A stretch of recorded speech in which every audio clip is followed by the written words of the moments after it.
大家好，欢迎收看新一期的对话华尔街，我是 Chloe。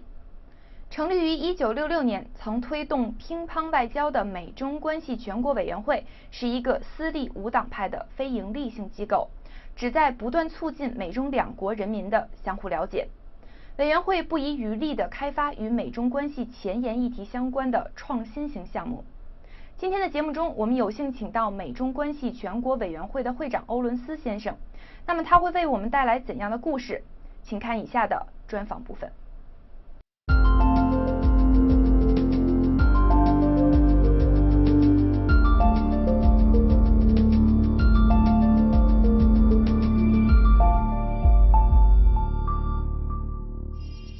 It's good to see you here, Mr. Ollins.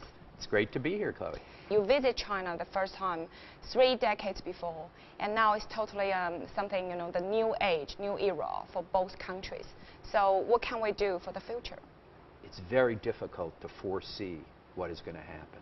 That the pace of change, and the same goes for when I arrived on October 19th, 1979, was when I moved to Beijing, and I still remember that first night.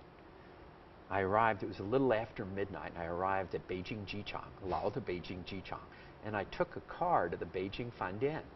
We did not pass another car on the road.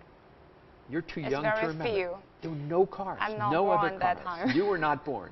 And we passed ox carts and bicycles, but no other cars.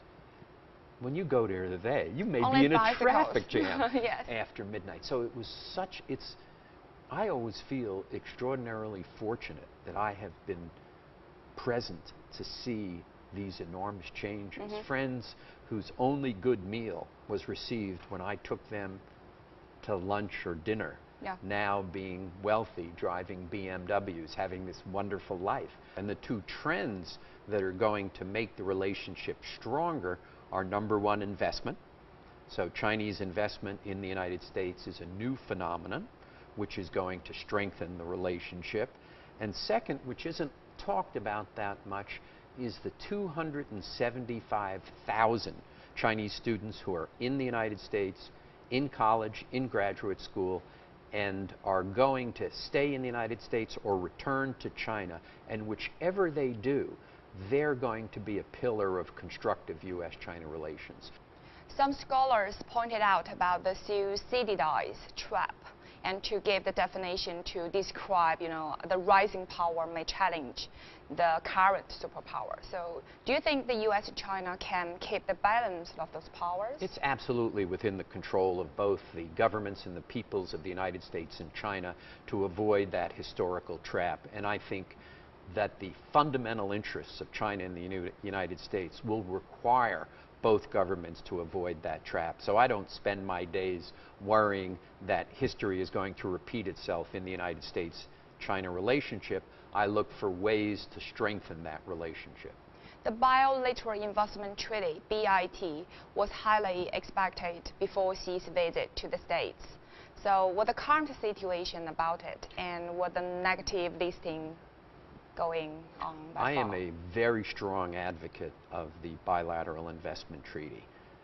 The flows of investment they used to be just going from the United States to China, now they're going from China to the United States, and those fundamentally strengthen the commercial relations between the United States as well as the people-to-people relations. My first job, you have to remember, when I left the State Department in 1979, was to represent the first wave of American investors in China after 改革开放. So in 1979, I was in China. Those relationships that my working with Chinese companies built between me and the hosts of that investment, those people understood America better than the average Chinese and became more pro-constructive engagement.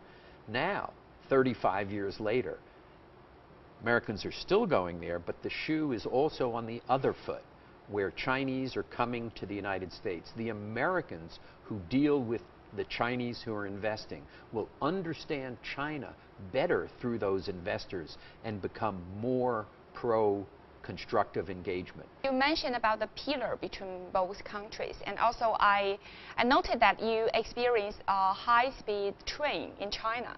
So do you think later on in the future, will the manufacturing industry, or in which kind of a particular industry, both countries can do the cooperations? I wish, when I ride the train from Boston to New York, or from New York to Washington, and I ride the train from Beijing to Shanghai, the high-speed rail, the contrast is stark. The Beijing to Shanghai train is always on time. It's extraordinarily comfortable. It is very, very fast. The equivalent train from Boston to Washington is still on time. It's rarely on time. It is not often on time. It has a vibration in it which makes it extremely hard for me to work on or to read on.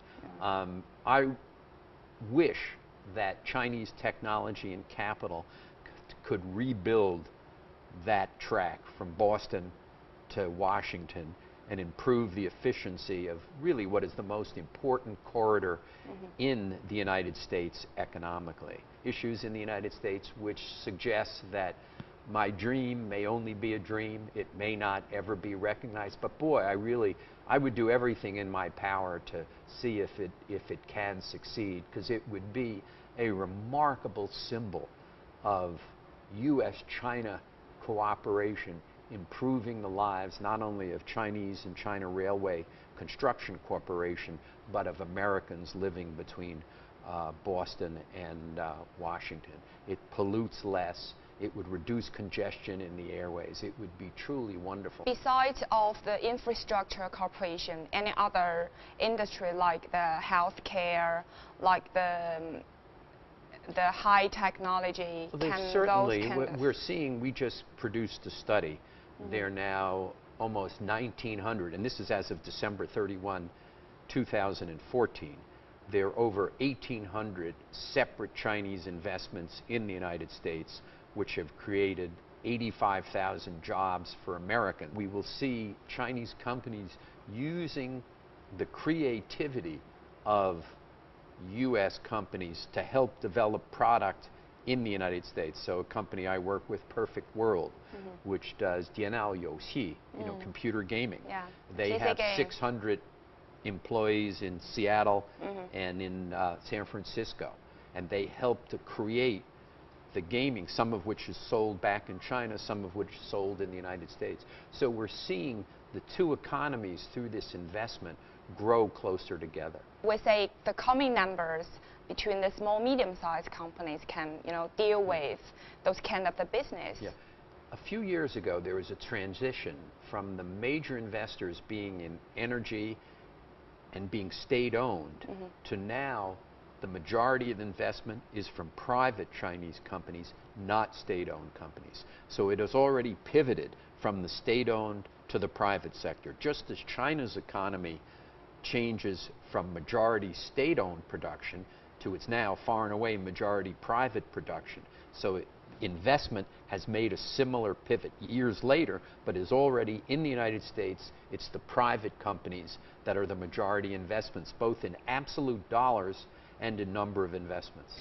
Your organization provided a lot of the chances to the new generation in terms of media, in terms of the education. When I started studying Chinese in 1970, 你为什么开始学中文？没有用啊。Today, that is not the case. People in high schools and colleges around the United States believe that the studying of Chinese is something that is valuable and useful. The change over this 45-year period is remarkable. Thank you so much, Mr. Chloe, great to be here. Thank you.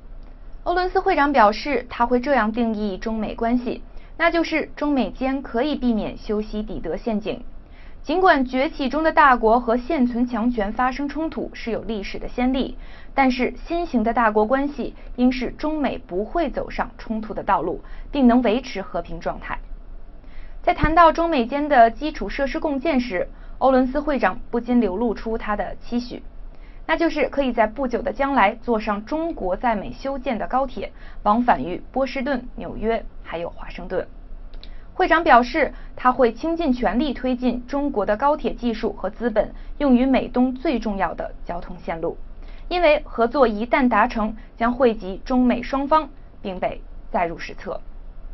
好的，感谢您的收看，Chloe 在纽约纳斯达克，祝您平安喜乐。